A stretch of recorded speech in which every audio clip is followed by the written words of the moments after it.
नमस्तुभ्यम नमाम्यहम् सहोदर हे आर्य राष्ट्र के रहने वाले मेरे हम उम्र भाइयों, आप सभी को मेरा नमस्कार है। स्वागत है आप सभी का अपने पसंदीदा प्रोग्राम नाड़ी वैद्य काया क्लब के अंदर। आज हम बात करते हैं एक ऐसी औषधि की जिसका प्रयोग करने से आपको लीवर सोराइसिस नहीं होगा, गठिया नहीं होगा, कैंसर नहीं बनेगा, शुगर का खतरा नहीं रहेगा। यह समझिए कि जो बड़ी बीमारी है, खतरनाक बीमारी, उसका खतरा नहीं रहेगा। और उस औषधि को आप सभी जानते हैं, लेकिन उसका प्रयोग कैसे करना चाहिए, कब करना चाहिए, उसके बारे में मैं आपको बताऊंगा। उसका नाम है, जो हर घर में मिलती है, मेथी कहते हैं, मेथी दाना। मथति रोगान इति, जो शरीर में प्रत्येक रोग को नष्ट करती हो, उसका नाम मेथी है। और मेथी को अक्सर हम प्राचीन काल से जब पेठे की सब्जी या कद्दू की सब्जी बनाते हैं तो उसमें डाला जाता है। मेथी को अचार के रूप में भी प्रयोग किया जाता है और अक्सर बहुत से लोग आम के अचार में मेथी का प्रयोग करते हैं। आम के अचार में मेथी का प्रयोग करने से सबसे बड़ा फायदा क्या है कि आम दस्तावर होता है और मेथी बल्ले है जो ताकत देती है और ये वायु का शमन करती है, वात का शमन करती है। शरीर के सभी रोग, आकुंचनम प्रसारणम उन्मेषम निमेषम या भी क्रिया भी जायन्ते शरीर सहवाते न सिद्धते। शरीर के अंदर जो क्रियाएं हैं, चाहे फैलना है, सिकुड़ना है, या किसी चीज़ का बंद होना या खुलना है, इन सभी का कारण जो है वायु होती है। और इस वायु का जो शमन करता है, इसको न बढ़ने देता न घटने देता, वो सबसे उत्तम औषधि है मेथी। और इस मेथी में हिस्टाडाइन होते हैं, रासायनिक जो संगठन, इसमें हिस्टाडाइन होता है जो जोड़ों के दर्द नहीं होने देता, एलर्जी संबंधी रोगों को दूर करता है, अल्सर नहीं होने देता, जो आंत में अल्सर हो जाता है, और किडनी फेलियर होने पर जो खून की कमी होती है उस खून को कम नहीं होने देता। और इसमें दूसरी चीज ग्लोबुलाइन है, रासायनिक संगठन इसके अंदर ग्लोबुलाइन है। जो ज़्यादा हो जाता है तो जी मितलाता है, पीलिया हो जाता है, थकावट हो जाती है, घबराहट हो जाती है। लेकिन अगर ये सही मात्रा में शरीर में बने तो ये न्यूरो प्रेरक है, यानी आपके नर्व सिस्टम को काम कराता है। और जब नर्व सिस्टम ठीक काम नहीं करता है और पित्त बढ़ जाती है तो डॉक्टर कहते हैं ये ऑटो इम्यून डिजीज हो गया, या यह न्यूरो डिजीज जो है आपके शरीर के अंदर कैंसर के बैक्टीरिया को पैदा नहीं होने देगा। और मेथी के अंदर सबसे बड़ी चीज़ फास्फोरस है। ये फास्फोरस आपकी हड्डियों का निर्माण करता है, जो हड्डियों को कमज़ोर नहीं होने देता, हड्डी बनाने में आपका विशेष सहायक होता है। और इसमें गंधक होती है, जो गंधक आपके अंदर रसायन का काम करती है, लेकिन हीन योग से, अति योग से और सम योग से ये शरीर के अंदर लाभकारी भी होती है और बहुत नुकसान भी करती है। बहुत से लोग पता चल जाता है कि मेथी खाना शुरू कर दिया, खाते रहते हैं। पता चला कि जो मेथी कैंसर को दूर करती थी वही मेथी कैंसर का कारण बन गई। पता चला कि जो मेथी शुगर को ख़त्म कर रही थी, उसी के कारण चक्कर आने के लगे, नर्व जो वेरिकोज बन गए। उसी मेथी से घबराहट, बेचैनी बढ़ करके आपको हार्ट अटैक आ गया। इसलिए किसी भी औषध का, क्योंकि औषधियाँ हैं, किसी भी औषध का प्रयोग डॉक्टर की सलाह के बगैर नहीं करना चाहिए। वैद्य की जानकारी के अनुसार ही उसको करना चाहिए। यूँ नहीं कि आपको पता चल गया मेथी खा रहे, चलो भी खाते रहिए। हाँ, अगर आपको मेथी खाना ही है, अगर आप पित्त प्रकृति के व्यक्ति हैं तो रात को मेथी जो है 1/4 चम्मच छोटे बच्चों को जो खिलाते हैं ना ऐसी चम्मच, उसका भी चौथाई हिस्सा, इससे ज़्यादा नहीं। रोज़ाना खाने के बाद 1 घंटा बाद खिला दीजिए, चाहे सुबह चाहे शाम को खिलाइए। अगर पित्त प्रकृति के व्यक्ति यानी जो गर्म प्रकृति के हैं, पतले दुबले हैं, आंखें लाल हैं और शरीर चमकीला है, वो पित्त प्रकृति के व्यक्ति इसको रात को पानी में भिगो करके सुबह भोजन के जो भोजन आपको 4 से 9 के बीच में कर लेना चाहिए, उस भोजन के 1 घंटा बाद इसका प्रयोग कर सकते हैं। और अगर आप कफत प्रकृति के व्यक्ति हैं तो इस सूखी मेथी को पीस लीजिए, इसकी 1/4 मात्रा गर्म पानी के साथ ले लीजिए। और वात प्रकृति के अगर व्यक्ति हैं तो आप इस मेथी का प्रयोग अचार के रूप में प्रयोग कर सकते हैं, क्योंकि अम्ल जो है वो वायु को नष्ट करता है।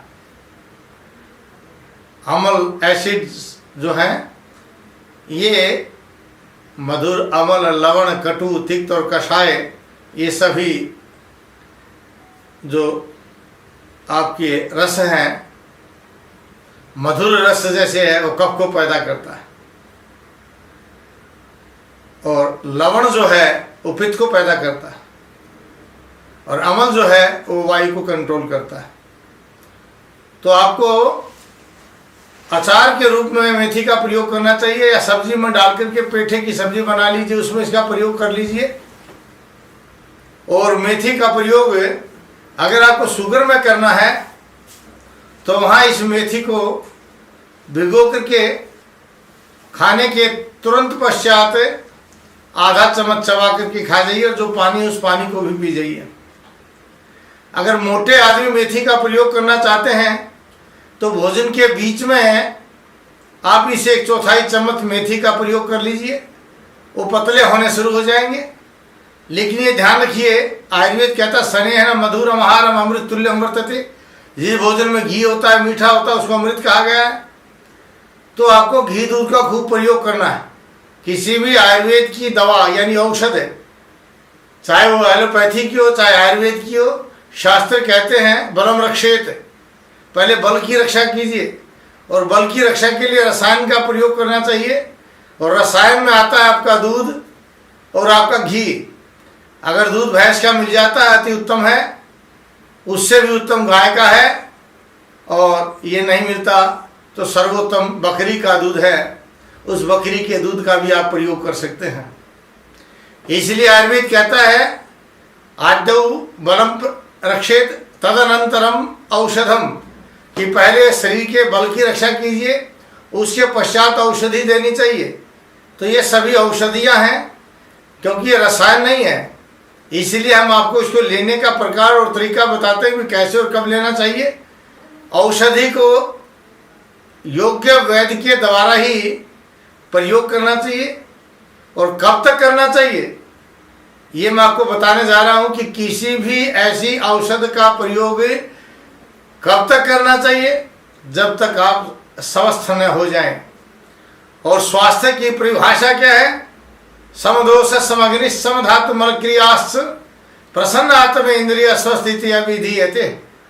जब आपके दोष समान हो जाएं, मलमूत्र इत्यादि सही समान समय पर आने लग जाए, और इंद्रियों में शरीर में एक एनर्जी चुस्ती फुर्ती महसूस करें, तो समझो आप स्वस्थ हो गए हैं।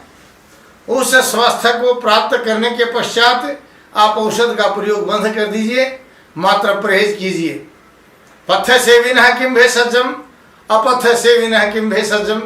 अगर आप परहेज से रहेंगे तो आपको कभी औषधि की आवश्यकता नहीं पड़ेगी, और अपथ्य सेविनः किम भेषजम, और बद परहेजी करेंगे तो औषधि कोई काम नहीं करेगी। यानी आपको परहेज करना चाहिए। और परहेज किस चीज़ का करना चाहिए? आपको खाली पेट आपको गर्म पानी नहीं पीना, फल फ्रूट दूध नहीं खाना, और चाय कॉफ़ी बिल्कुल बंद कर दीजिए।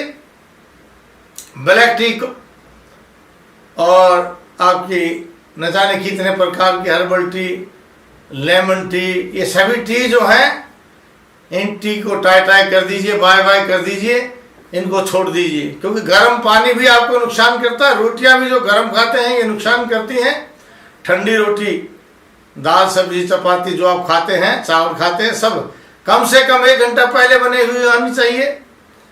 गरम गरम भोजन शरीर को नुकसान करता है, आपके रोगों को बढ़ाता है। और शरीर में रोग जब या वात पित्त दोष विकृत हो जाते हैं तो रोग पैदा करते हैं। इसलिए उससे बचने के लिए आपको शरीर के अंदर परहेज रखना चाहिए, आहार के अंदर परहेज करना चाहिए, भोजन के बीच में पानी पीना चाहिए। और वो पानी कैसे पीना चाहिए? मुहुर्मुहुः वारं वारं वा जिह्वां प्रक्षालनं कृत्वा भोजनं करितव्यम्।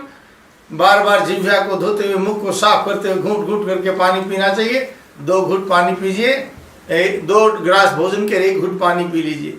2 गिलास भोजन के 1 घूंट पानी 2 घूंट पानी पी लीजिए। इस तरह से भोजन के बीच में पानी पीने से, सुबह शाम भोजन करने से, दोपहर में न खाने से, दोपहर में न सोने से, अगर आप ऐसे रहेंगे, परहेज करेंगे तो आपको कभी दवाइयों की आवश्यकता नहीं पड़ेगी। और जो बीमारियां पैदा हो गई उनको ठीक कर देगी ये मेथी। क्योंकि सबसे बड़े रोग हैं जो पित्तजन्य हैं, वातजन्य हैं। और वात और पित्त जब दोनों मिल जाते हैं तो खतरनाक रोग हो जाते हैं। इसको असाध्य स्थिति में कहा जाता है। तो आप उसको असाध्यता की तरफ न जाने दीजिए, परहेज को रखिए। आपके प्रत्येक ऐसी चीज, खाद्य पदार्थों के बारे में मैं अपने इस YouTube चैनल नाड़ी वैद्य कायाकल्प पर आपको लोगों को बताता जाता हूँ। आप इस तरह की वीडियो को सुन करके अपने साथियों को अवश्य बताइए, रोगियों को बताइए, परिवारजनों को बताइए। इसको शेयर कीजिए, सब्सक्राइब भी कीजिए, बेल आइकॉन भी दबाइए। और मैं चाहता हूँ कि आप सभी स्वस्थ रहें। गच्छामि पुनर्मिलनाय, जा रहा हूँ दोबारा मिलने के लिए। इन्हीं भावों के साथ कि आप स्वस्थ रहें, अपने परिवारजनों को स्वस्थ रखें, भारतवर्ष को स्वस्थ रखें। टीवी स्क्रीन के नीचे जो आप नंबर देख रहे हैं, किसी भी नंबर पर फ़ोन कीजिए, अपॉइंटमेंट लीजिए। अगर आपके बस का ये घरेलू इलाज नहीं है या आप बिल्कुल थक चुके हैं तो मेरे से सलाह मशवरा कीजिए। अपने रोग के बारे में जानिए, अपनी प्रकृति के बारे में जानिए, लेकिन अपने आप को स्वस्थ बनाइए। स्वयं इलाज करके स्वस्थ होना और सबको स्वस्थ रखना हमारा और आपका लक्ष्य है। जय भारत, जय भारती।